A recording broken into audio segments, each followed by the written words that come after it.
मांग तो हमारे पूरा देश जानता है। हमारा जो all India trade union centre है AICCTU, उसके मार्फत पूरा देश जानता है कि बिहार में जो ANM और संविदा पर काम करने वाले NHM कर्मचारी हैं, उनकी हड़ताल का मांग क्या है। वो मांग 7 सूत्री है। 7 सूत्री मांग में जो सबसे प्रमुख सवाल है, जो आंदोलन का विस्फोटक बिंदु बना, वो है दिन भर में 3 बार हाजिरी, और वो भी सेंटर पर खड़ा होकर मोबाइल ऐप से। तो हम लोगों को वो प्रताड़ित करने वाला, अपमानित करने वाला, जलील करने वाला सरकार का आदेश था। तो वो जो आदेश सरकार का निकला, इसने आग में घी का काम किया। बहुत तरह की समस्याएं हैं, वेतन में असमानता है, दूर दूर घर से काम करते हैं, कोई 200 किलोमीटर दूर, कोई 150 किलोमीटर दूर, घर आना जाना, परिवार से मिलना मुश्किल है। जहाँ काम करते हैं वहाँ कोई सुविधा नहीं है, न कुर्सी है, न टेबल है, न शौचालय का इंतजाम है, न पीने का पानी है। बहुत तरह की सुविधा है। 4-4 महीना का वेतन बकाया था। तो वो सब मांग मिला करके 7 सूत्री मांग थी। तो 7 सूत्री मांग को लेकर शुरू हुआ, और आज 77वां दिन है।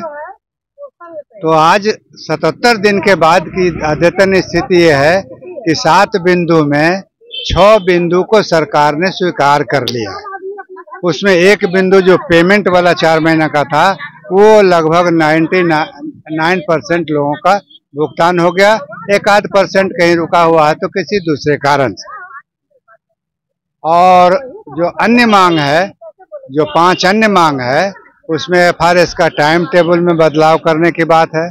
बदलाव यह है कि सुबह 9 बजे तो हाजिरी बनेगा ही, लेकिन अपराह्न में 3 बजे बनेगा, जो 5 बजे था।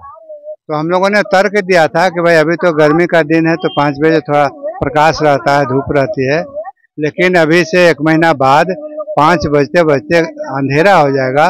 और ये सारे जो ANM कर्मचारी हैं, ग्रामीण क्षेत्रों में काम करती हैं, पहाड़ी क्षेत्रों में काम करती है, दुर्गम और सुदूर क्षेत्रों में, रिमोट एरिया में काम करती है।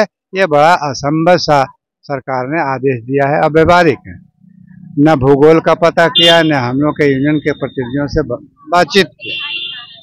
तो इसमें टाइम टेबल बदला गया, ये वेतन भुगतान हुआ, ये जो सुविधाओं का मामला है, स्वास्थ्य केंद्रों पर बेसिक बुनियादी सुविधा, उसके बारे में सरकार सहमत हुई कि नहीं, प्राथमिकता के आधार पर सारी सुविधाएं वहां उपलब्ध कराई जाएगी। ट्रांसफर के मामले में सरकार ने माना कि नहीं, ये तो दिक्कत है। तो उसने कहा कि ठीक है, पूरे बिहार से हम आवेदन मांग लेंगे, एप्लीकेशन लेंगे, और जहां तक संभव होगा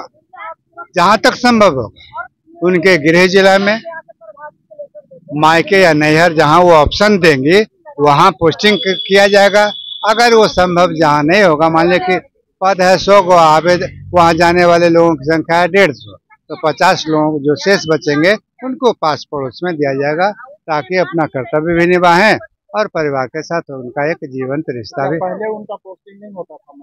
नहीं, और पोस्टिंग ट्रांसफर का कोई नियम ही नहीं था, रेगुलर का था। और रेगुलर के बारे में भी हम लोगों ने बहुत प्रयास किया। जो हम लोग पिछले आंदोलन में 6372 या 75 लोगों की पोस्टिंग हुई थी, स्थायी हुई थी, तो उसमें इसी तरह रहने वाला आरा का पोस्टिंग हो गया कटिहार, कटिहार का रहने वाला पोस्टिंग हो गया मधुबनी, मधुबनी का रहने वाला पोस्टिंग हो गया पटना। इसी तरह बहुत कम लोग अपने गृह जिला में रहे। तो उन लोगों के इच्छा के अनुसार, सुविधा के अनुसार ट्रांसफर किया जाए, हम लोगों ने सवाल उठाया था। तो स्वास्थ्य विभाग ने अभ्यावेदन मांगा था, सहमति बनी थी, और रैंडम उसका सिलेक्शन करके बहुत सारे लोगों का उनके ऑप्शन के हिसाब से पोस्टिंग हुई है। लेकिन बहुत सारे लोग, आधे से अधिक लोग अभी भी प्रतीक्षा में, और वो ये ANM संविदा वाले का अलग कहानी है। तो लिखित सरकार ने नहीं दिया। हमारे विधायक दल के नेता, उपनेता, हमारे MLC, हमारा संघर्ष मोर्चा, कर्मचारी महासंघ, सारे लोगों ने प्रयास किया, और उम्मीद था कि लिखित जब बात हुई, मंगल पांडे ने भी कहा, कार्यपालक निदेशक ने भी कहा, तो कहने का एक मर्यादा होता है ना। मंत्री अगर बोल रहे हैं तो उसका बात का एक मर्यादा होता है, महत्व होता है, वजन होता है, सच्चाई होती है। लेकिन ये नहीं हुआ तो नहीं हुआ। हमको लगता है कि जानबूझ के ऐसा किया गया, अनजाने में नहीं हुआ है, ताकि ये लोग डिमोरलाइज हो, है ना। तो डिमोरलाइज होने वाला संगठन का नाम महासंघ गोपगुट नहीं है, और महासंघ गोपगुट से जुड़ा हुआ कोई भी संगठन, चाहे एएनएम हो, एनएचएम कर्मचारी मोर्चा हो या कोई भी हो, ये डिमोरलाइज होने वाला संगठन का नाम गोपगुट या गोपगुट से संबंध नहीं है। बल्कि हम एक विशेष परिस्थिति में हम युद्ध का विराम भी करेंगे, लेकिन अगले युद्ध के ऐलान के साथ हम आपसे लड़ना जारी रखेंगे। ठीक वही आज हम लोगों ने किया कि नीतीश कुमार, जिनका कोई बात का भरोसा नहीं है, लिखित पत्रों का कोई मन पर कार्रवाई नहीं है, मंगल पांडे जो मंत्री हैं स्वास्थ्य विभाग के सर्वे सर्वा, उनके बात का कोई मतलब नहीं है, वो कोई अनुकूल कार्रवाई नहीं किए। तो एएनएम कर्मचारियों के लिए, स्वास्थ्य कर्मचारियों के लिए तो न मंगल पांडे स्वास्थ्य मंत्री हैं, न मुख्यमंत्री है बिहार के नीतीश कुमार। तो जब नहीं है या न मर गए तो चलिए, उनका शरीर तो पाना बड़ा मुश्किल है, लेकिन उनका पुतला ही जलाएंगे हम लोग यहाँ।